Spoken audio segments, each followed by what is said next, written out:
Hello everybody and welcome back to another Heyday 2019 video.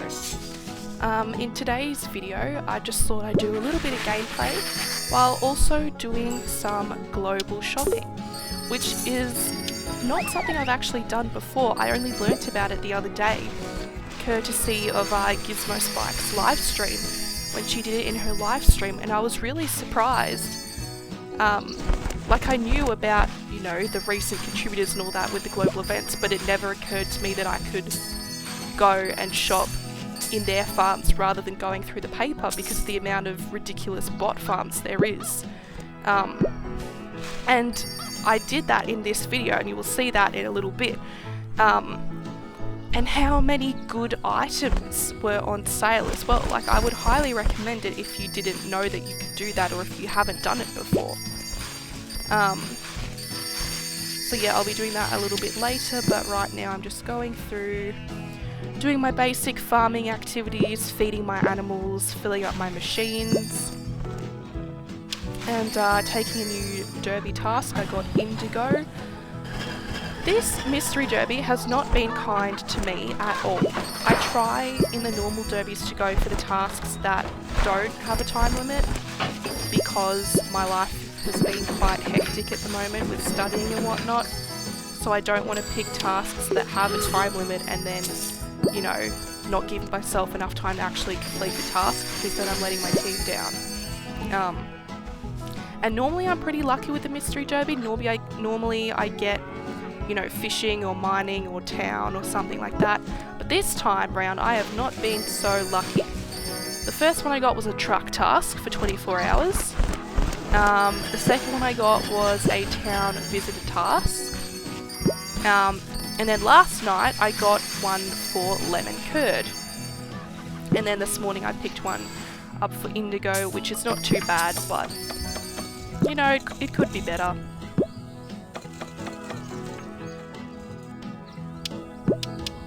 Just feeding your animals.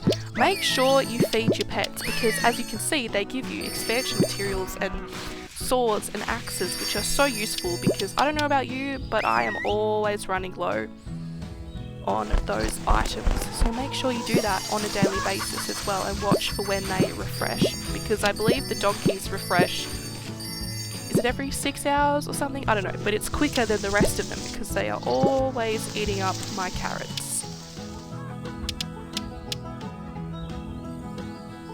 I guess the only good thing about having that lemon curd task is that now I've got plenty to stock up on lemon pies. And I would do lemon cakes, except I've run out of cream. So lemon pies it is. Yum yum. I had lemon pie for dessert last night with ice cream and berries. Oh, it was so good.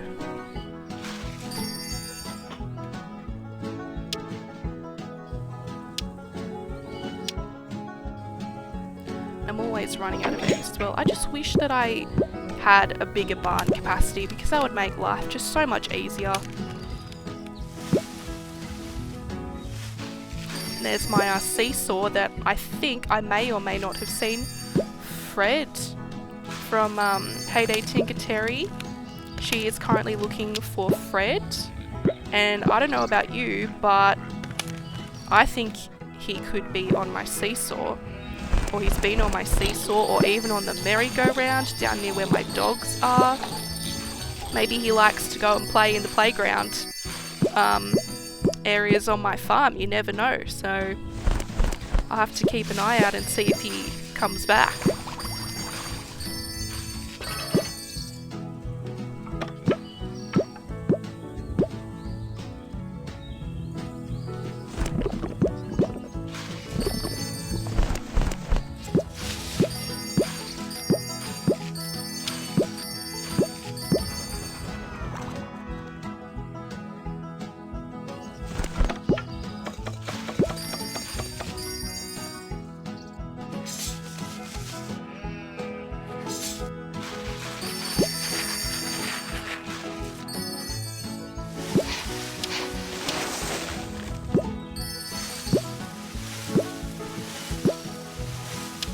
Alright, so I'm about to go and do some global shopping.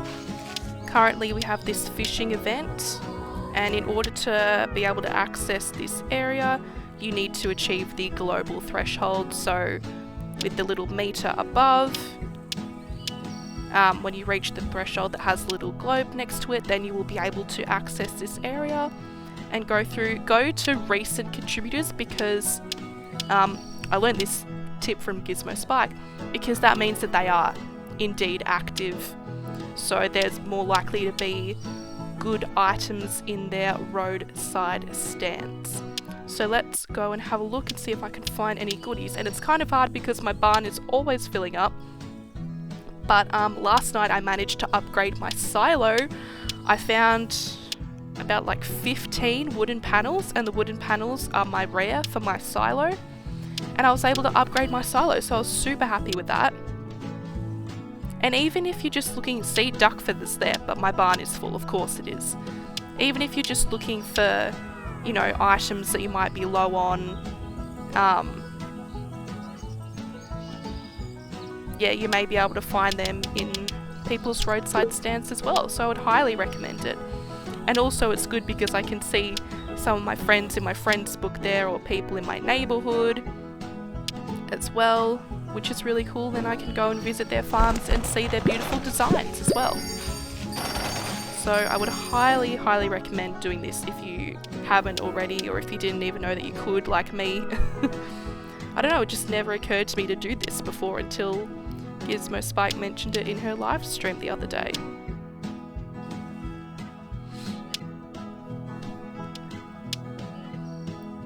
Alright, and yeah, as you can see, I'm having to put some of my own items on sale. I've tried to keep 20 of each as the maximum, but obviously I don't have 20 of every item because it wouldn't fit in my quite low capacity barn, which is a shame, but oh well. I'm just trying to go through and see if there's anything else that I don't really need to sell so I have more room. And look, sometimes you'll get lucky with items, sometimes you won't, sometimes they'll just be crops or eggs. But see, this one here, beeswax, I will take that, thank you very much. And the expansion materials. And if you're lucky, they'll even have a chest on their farm that you can open up as well and get even more rewards from that.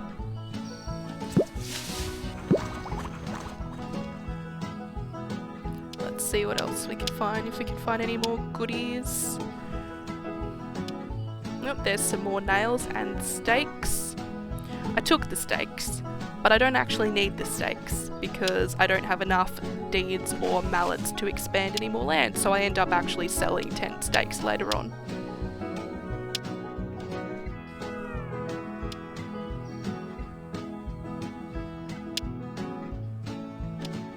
Let's see, anything else we can find? Any more goodies? Nope, nothing there.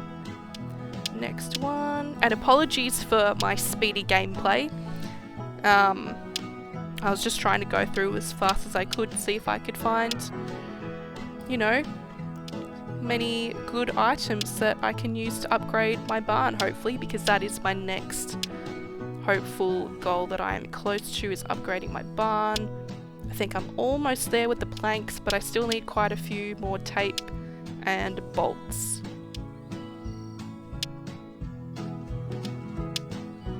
And it's funny seeing how people's rares are different, and also my rares sometimes change as well. Like, my rare has, for the most part, been tape for my barn and wooden panels for my silo, and then deeds for the land expansion. But sometimes that varies. Sometimes my rare is bolts for my barn and I get heaps of tape.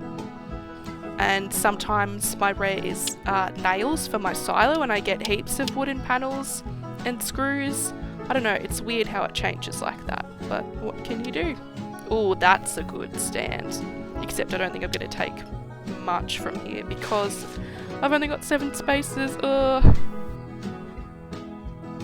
Take the mining tools because I can use them for derby tasks. See?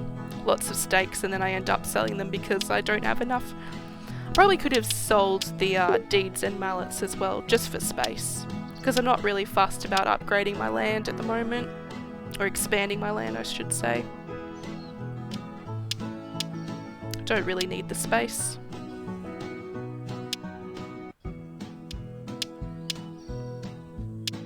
It's just more space I have to worry about decorating if I ever want to redesign my farm. I find that it gets harder to redesign your farm the more land you have. Like when I first started out and I had a smaller farm, you know, it was much easier to, you know, decorate it and arrange things in a way when there wasn't so many different fruit trees and machines and all the animal pens that you have to try and, you know, arrange in a way that works for you. But the more land that you get, the harder it is, I reckon, to decorate your farm. Just finding the room for everything with all those trees and bushes and things like that. Like I have my little forest area because I've tried to not cut down the original trees as I've continued to open up my land, whereas when I first started the game I just chopped it down because I needed the space. But keep the original trees, right? Don't chop down the original trees because they change with the season. Oh, there's a nice waterfall. How pretty is that? I love looking at everyone's designs. But keep the original trees because they change with the season. In Christmas time, you know, they go white and snowy. In Halloween or in autumn they go like orangey brown, and the pine trees, oh, there's a good stand as well. So the moral of that story is don't cut down your trees. But I want to thank everyone for watching and I'll sign off. Bye for now.